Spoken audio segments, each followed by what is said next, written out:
Hello बच्चों, चलिए प्रश्न को देखते हैं। प्रश्न है, प्रथम कोटि अभिक्रिया के वेग स्थिरांक के लिए वेग समीकरण की व्युत्पत्ति कीजिए तथा यह सिद्ध कीजिए कि प्रथम कोटि अभिक्रिया के आधे भाग के पूर्ण होने में लगने वाला समय अभिकारकों के प्रारंभिक सांद्रण पर निर्भर नहीं करता। तो देखिए बच्चों, यहाँ पर बात करें प्रश्न की मुख्य अवधारणा की। मुख्य अवधारणा तो बच्चों हमारे पास में हमें कहा गया है यहाँ पर प्रथम कोटि अभिक्रिया।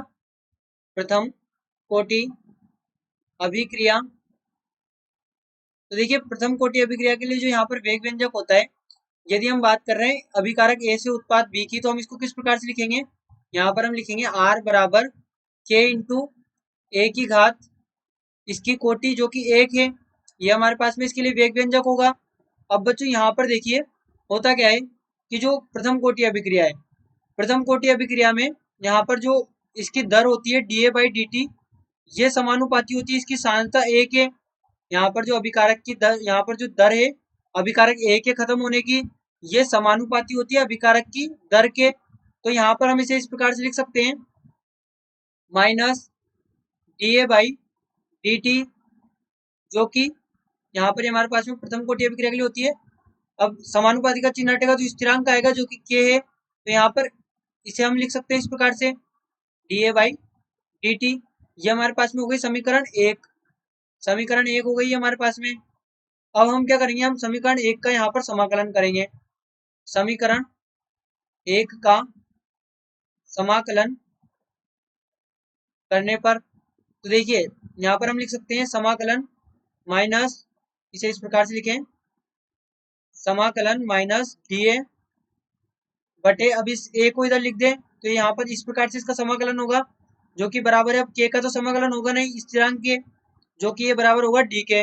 तो अब किसी हम यदि ए के बटे में कुछ भी है, ए के बटे में कुछ भी है, तो वो यहाँ पर जो उसका जो यहाँ पर उसका समाकलन होता है एल एन में, तो यहाँ पर एल एन ए हो जाएगा।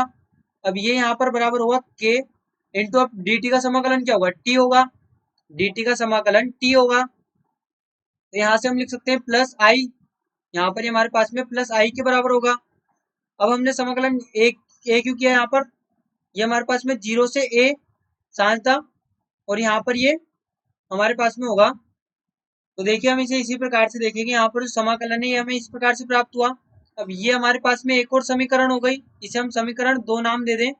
अब बच्चों यहाँ पर जब समय t बराबर जीरो होगा, तो समय t बराबर जीरो पर यदि हम a को बराबर मान ले a नोट के, यानी कि शुरुआती सांद्रता है, शुरुआती सांद्रता, तो यहाँ पर हमें क्या प्राप्त होगा, यहाँ पर ये होगा माइनस एल एन, अब यहाँ पर a की जगह a नोट रख दें जो कि बराबर होगा k इंटू समय क्या लिया है जीरो प्लस आई, तो यहाँ से आई हमें क्या प्राप्त होगा जो कि समाकलन स्थिरांक के, ये प्राप्त होगा आई बराबर minus L N A naught, L N A naught, ये हमें प्राप्त होगा। तो यहाँ से ये हो गया हमारे पास में समीकरण तीन, यहाँ से हमारे पास में समीकरण तीन हो गई। तो अब हम क्या करेंगे, समीकरण तीन का मान समीकरण दो में रखेंगे।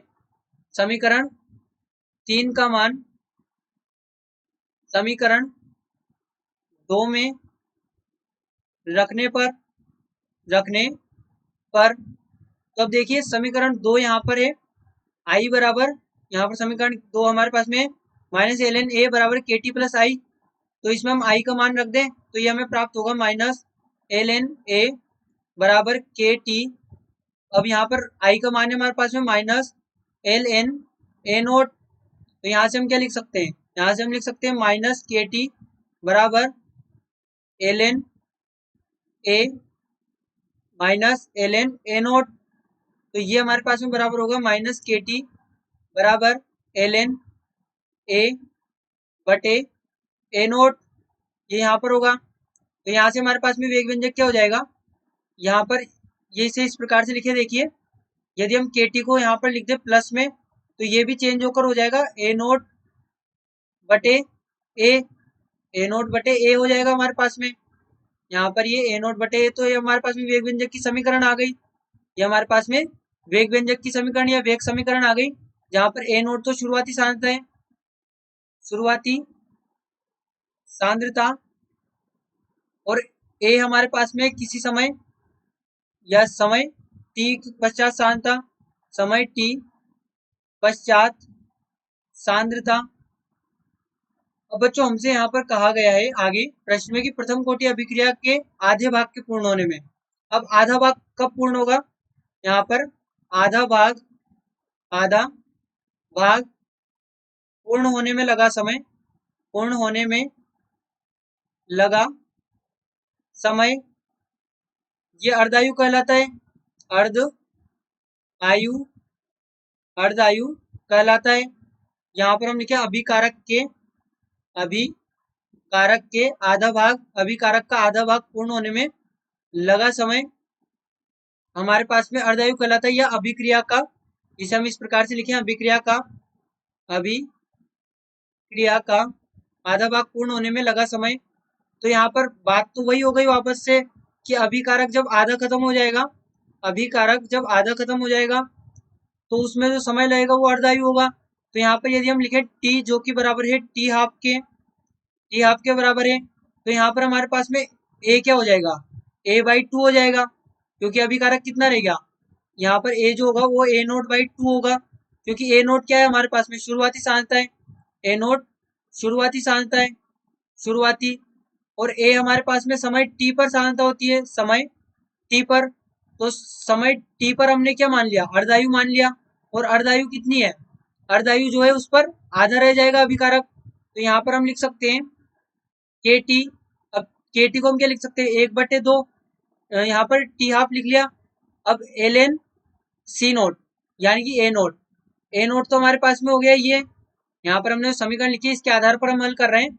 तो t का मान हमने t हाफ रख दिया, A0 हमारे पास में A0 हो गया शुरुआती, और a, अब a का मान कितना हो गया? A0/2 हो गया, A0/2 हो गया t हाफ पर। तो यहाँ पर ये इससे कैंसिल हो जाएगा, यानी कि k t हाफ हमें क्या प्राप्त होगा? यहाँ पर ये होगा ln2। तो यहाँ से अर्धायु हमारे पास में आ गई ln2/k हमारे पास में अर्धायु आ गई। तो यहाँ से हम देख सकते हैं कि इसमें सांद्रता का पद है ही नहीं, सांद्रता का पद नहीं है, इसलिए ये सांद्रता से स्वतंत्र है। यहाँ पर ये सांद्रता स्वतंत्र है, ये हमारे पास में अर्धायु है, और ये हमारे पास में अभिक्रिया का वेग नियम है, वेग व्यंजक है। तो बच्चों यहाँ पर हमने दोनों की गणना कर ली। आशा करते हैं आपको प्रश्न समझ आया होगा। धन्यवाद।